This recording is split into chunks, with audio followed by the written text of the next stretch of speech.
इस मीटिंग में दिल्ली की सारी लैंड ओनिंग एजेंसीज को बुलाया गया, जिसमें एमसीडी, डीडीए, रेलवेज, एलएनडी और सबके अधिकारियों को बुलाया गया और उनको सख्त आदेश दिए गए हैं कि दिल्ली में से पूरी तरह से झुग्गियों को साफ करना है। किसी भी जमीन पर झुग्गी खड़ी नहीं रहेगी, झुग्गी वालों को पूरी तरह से साफ कर देना। में जब भी चुनाव होता है, चाहे लोकसभा का चुनाव हो, चाहे विधानसभा का चुनाव हो, चाहे एमसीडी का चुनाव हो, भारतीय जनता पार्टी चुनाव से पहले एक वादा करती है, कहती है कि जहां झुग्गी है वहीं मकान देंगे। अगर आप देखिए, दिल्ली में हर चुनाव से पहले भारतीय जनता पार्टी ऐसी ऐड निकालती है। भारतीय जनता पार्टी झुग्गियों में जा जाके फॉर्म भरवाती है कि झुग्गी वासियों के जहां फॉर्म भरेंगे और उनको वादा किया जाता है कि जहां पर उनकी झुग्गी है वहीं पर मकान देंगे। एमसीडी के चुनाव से जस्ट पहले प्रधानमंत्री नरेंद्र मोदी जी ने 500 मकान कालका जी में झुग्गी वासियों को दिए और दिल्ली के सभी झुग्गी वासियों को वादा किया, एक फुल पेज न्यूज़पेपर ऐड निकालकर, कि दिल्ली में रहने वाले हर झुग्गी वासी को उनके घर के 5 किलोमीटर के अंदर अंदर हम मकान देंगे। जैसे ही चुनाव खत्म हुआ, जिस मकान के कॉम्प्लेक्स की उन्होंने चाबियां दी थी, उसके बगल की झुग्गियों को तोड़ने का आदेश भारतीय जनता पार्टी की डीडीए ने निकाल दिया। तो चुनाव से पहले कहते हैं कि जहां झुग्गी वहीं मकान, चुनाव के बाद कहते हैं कि हमें झुग्गी वाले पसंद नहीं है, हम झुग्गियां तोड़ डालेंगे, झुग्गी वालों को फुटपाथ पर ले आएंगे या उन्हें 50 किलोमीटर दूर नरेला में फेंक देंगे, जहां पर उनके बच्चों के लिए स्कूल नहीं है, उनके लिए नौकरियां नहीं है, आने जाने के कोई साधन नहीं है। ये पिछले कई सालों से दिल्ली में चल रहा है कि हर बार चुनाव से पहले वादे किए जाते हैं और चुनाव के बाद झुग्गियां तोड़ने का काम शुरू किया जाता है। लेकिन अब एक सिस्टमैटिक तरीके से भारतीय जनता पार्टी द्वारा शासित केंद्र सरकार एक साजिश रच रही है दिल्ली से पूरी तरह से झुग्गियों को साफ करने की। 2 दिन पहले 9 नवंबर को प्रधानमंत्री कार्यालय में एक मीटिंग हुई। इस मीटिंग को प्रधानमंत्री जी के सलाहकार तरुण कपूर जी ने लिया। इस मीटिंग में दिल्ली की सारी लैंड ओनिंग एजेंसीज को बुलाया गया, जिसमें एमसीडी, डीडीए, रेलवेज, एलएनडी और सबके अधिकारियों को बुलाया गया और उनको सख्त आदेश दिए गए हैं कि दिल्ली में से पूरी तरह से झुग्गियों को साफ करना है। किसी भी जमीन पर झुग्गी खड़ी नहीं रहेगी, झुग्गी वालों को पूरी तरह से साफ कर देना है।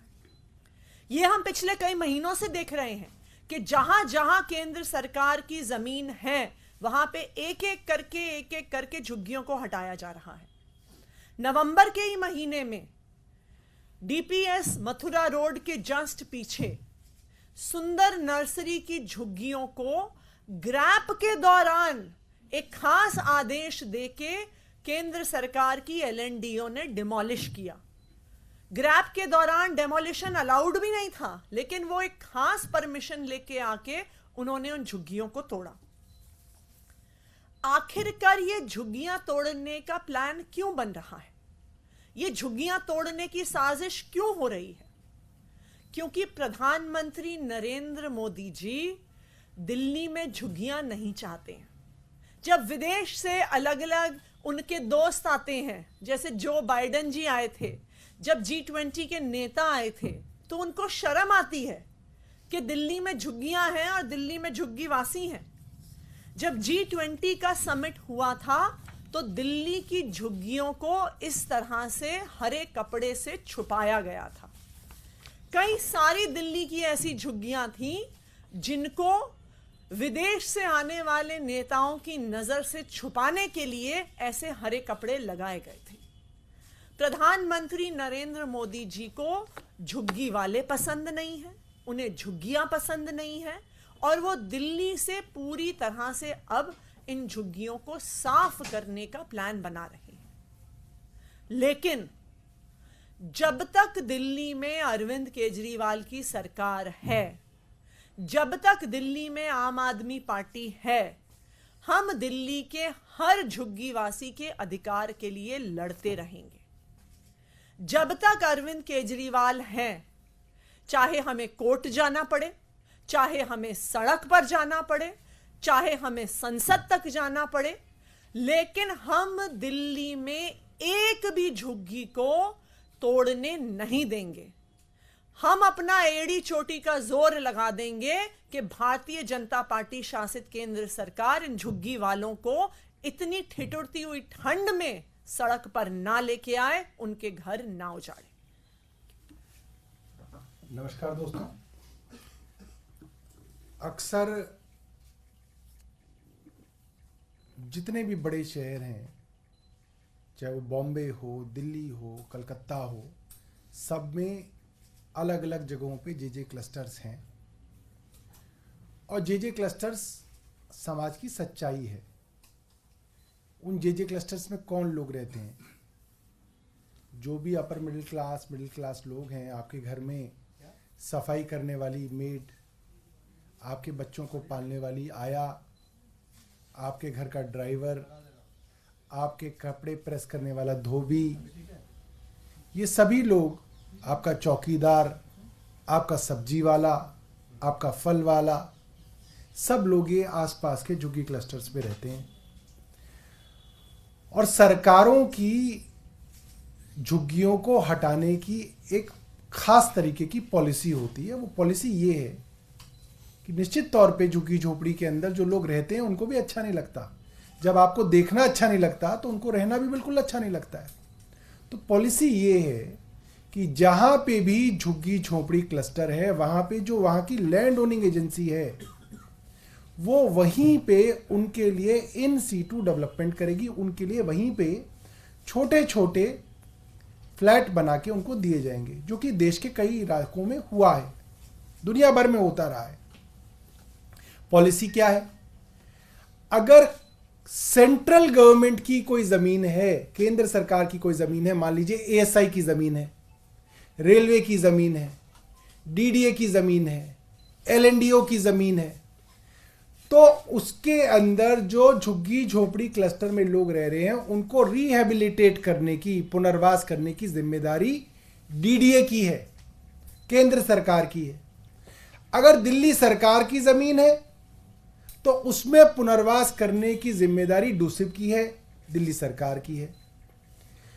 पिछले 1.5-2 साल में अगर आप देखें कि कौन सी झुग्गी झोपड़ियां तोड़ी जा रही हैं, तो ज्यादातर झुग्गी झोपड़ियां केंद्र सरकार की जमीनों पर बसे हुए लोगों को उजाड़ा जा रहा है, भरी सर्दी में उजाड़ा जा रहा है। मैं देख रहा था भारतीय जनता पार्टी वाले कह रहे थे, अरे भाई रैन बसेरों के अंदर बेसहारा लोग हैं। ये बेसहारा हैं क्यों? क्योंकि आपने पिछले कुछ सालों में लाखों लोगों को बेघर कर दिया। मैं सिलसिलेवार ढंग से आपको कुछ उदाहरण देना चाहता हूं। हर उदाहरण में सोचिएगा, सैकड़ों घर होंगे, हजारों लोग होंगे, उनके स्कूल में जाने वाले बच्चे होंगे, उनकी जवान बेटियां होंगी, उनके आसपास में काम करने की जिम्मेदारी होगी। सब कुछ तहस नहस जो किया गया इस साल, पिछले साल हो गया, अब तो शुरुआत की बात है, अप्रैल 2023 के अंदर सुप्रीम कोर्ट को केंद्र सरकार को कहना पड़ा कि कुछ तो रहम करो, इन झुग्गी वालों को पहले रिहेबिलिटेट करो। यह मुख्यमंत्री अरविंद केजरीवाल जी की कॉन्स्टिट्यूएंसी सरोजिनी नगर का मामला है, जहां पे केंद्र सरकार इन गरीब लोगों को उजाड़ने के लिए तत्पर है और कोर्ट पहुंची हुई है। Supreme court urges DDA to consider the plight of Sarojini Nagar jhuggi dwellers. उसके बाद सुप्रीम कोर्ट ने उसी मामले में दोबारा क्या कहा? Deal with people humanly supreme court stops demolition of 200 Sarojnagar झुग्गी झोपड़ीज। सवाल यह आता है कि केंद्र सरकार गैर कानूनी काम कर कैसे सकती है जब आप इतनी बड़ी बड़ी बातें कहते हैं और देश का कानून है, सिर्फ आपका वादा नहीं है, देश का कानून है कि आप जब तक उनको पुनर्वास नहीं करेंगे आप उनको नहीं उजाड़ सकते। आप इस तरह से उजाड़ रहे हैं। इसके बाद में एक और दिखाता हूं। धौला कुआं पे G20 से पहले ऐसा लगा कि बड़े बड़े लोग आएंगे, धौला कुआं की झुग्गियां तो बड़ी परेशान कर रही हैं। डिप्टी चीफ मिनिस्टर के ऑर्डर के बावजूद धौला कुआं के ऊपर जाके झुग्गियों को उजाड़ दिया गया, लोगों को बेघर कर दिया गया। मेहरौली का मामला सबने सुना होगा, घोसिया कॉलोनी, जिसके अंदर डीडीए केंद्र सरकार की एजेंसी ने हजारों लोगों को उजाड़ दिया। वहां पे भी हाईकोर्ट ने, Delhi high court pulls up DDA over demolition despite stay order. अब ये हालात आ गए हैं, कोर्ट से स्टे था ये मामला।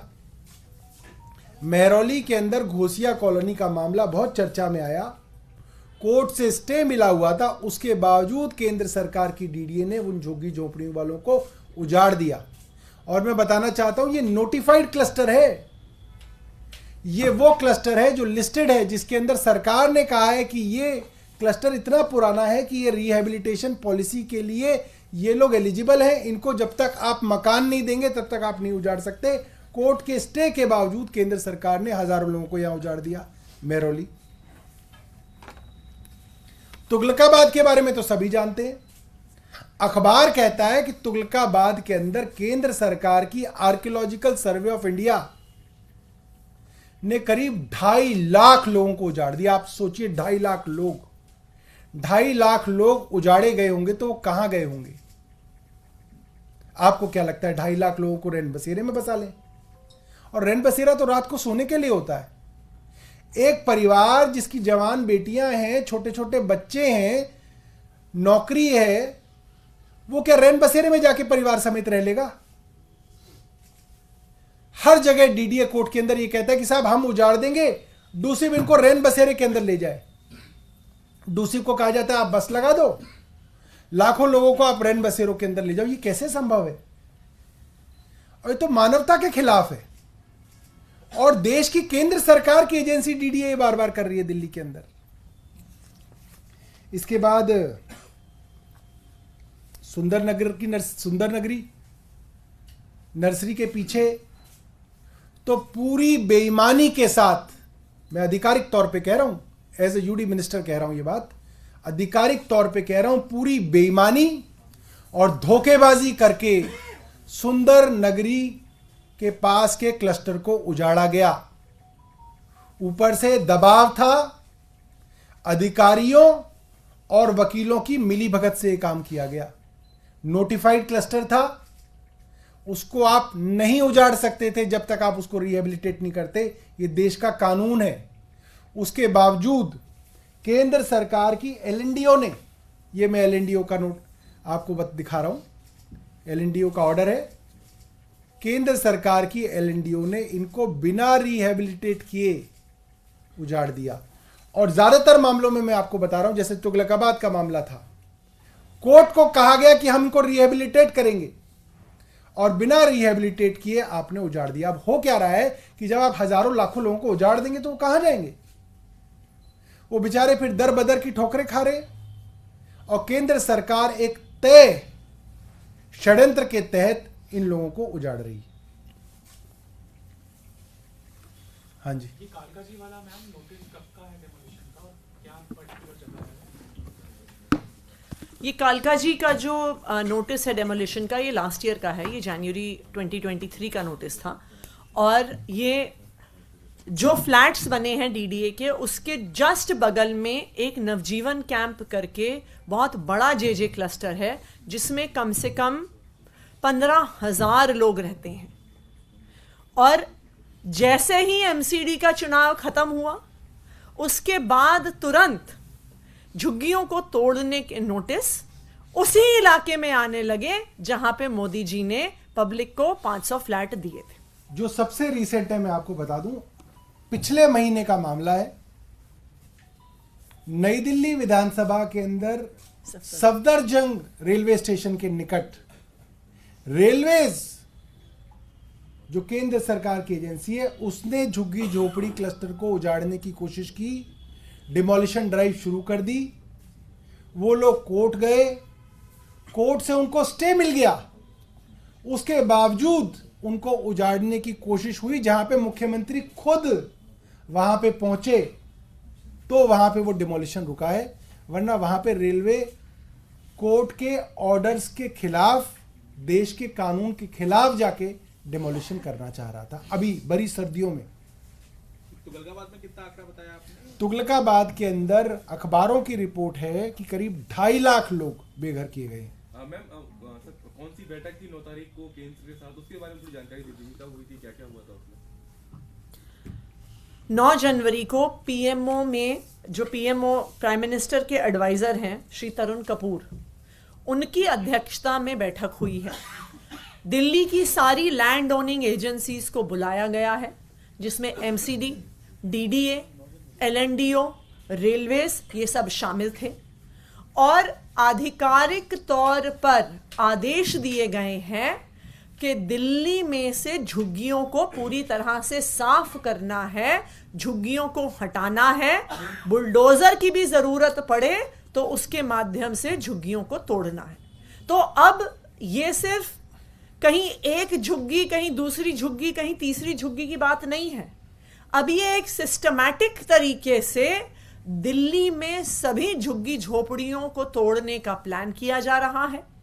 दिल्ली के सभी झुग्गी झोपड़ी वासियों को सड़क पर लाने का प्लान किया जा रहा है। और जैसा सौरभ जी ने बताया, इसमें मानवता को भी एक तरफ रख दिया गया है कि इस ठिठुरती हुई ठंड में भी झुग्गियों को तोड़ा जा रहा है, परिवारों को सड़क पर लाया जा रहा है।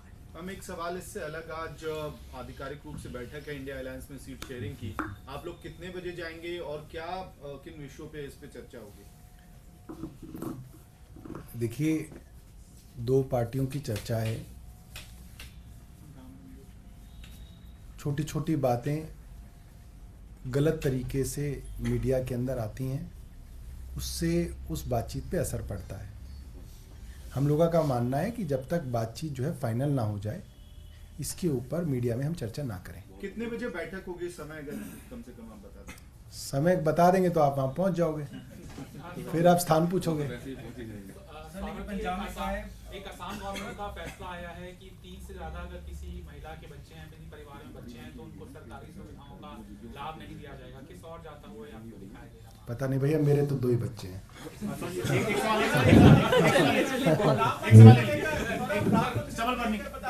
तो मुझे तो आसाम में कुछ मिल ही जाएगा।